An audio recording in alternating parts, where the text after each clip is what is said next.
আপনার যদি কখনো আত্মহত্যা করতে মন চায়, বেঁচে থাকার ইচ্ছে নেই আর, তাহলে এক কাজ করতে পারেন। পকেটে কিছু টাকা নিয়ে কিছুদিনের জন্য হাওয়া হয়ে যান, একদম হাওয়া, যেন কেউ জানতে না পারে।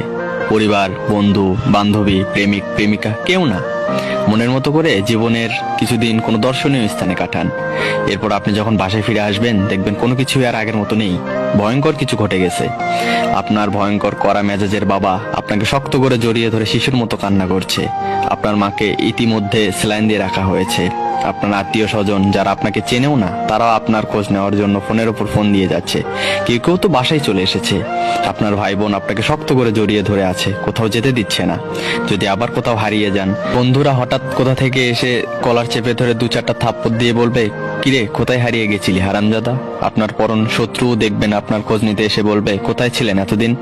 পাশের বাসার আন্টি যে মোটেও আপনাকে দেখতে পারতো না, আপনার দোষ খুঁজে বের করে আপনার মাকে বলে দিত, সেও এসে বলবে, বাবা এমনটা কেউ করে।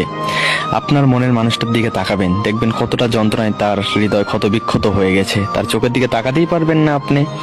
এই অল্প দিনের হাওয়া হয়ে যাওয়াতে বুঝতে পারবেন পৃথিবীটা তার ভালোবাসা দিয়ে কিভাবে আপনাকে আগলে রেখেছে, যা আগে কোনোদিন আপনি বুঝতে পারেননি। এগুলো যখন একা একা বিছানায় শুয়ে ভাববেন, তখন দেখবেন নিজের অজান্তেই ঝরঝর করে চোখ দিয়ে পানি চলে আসবে। এত ভালোবাসা রেখে কেন আপনি আত্মহত্যা করতে যাবেন? আত্মহত্যা চলেই যাক, মনে মনে তো এটাও বলে ফেলবেন। তাই আত্মহত্যা কখনোই কোনো কিছু সমাধান হতে পারে না।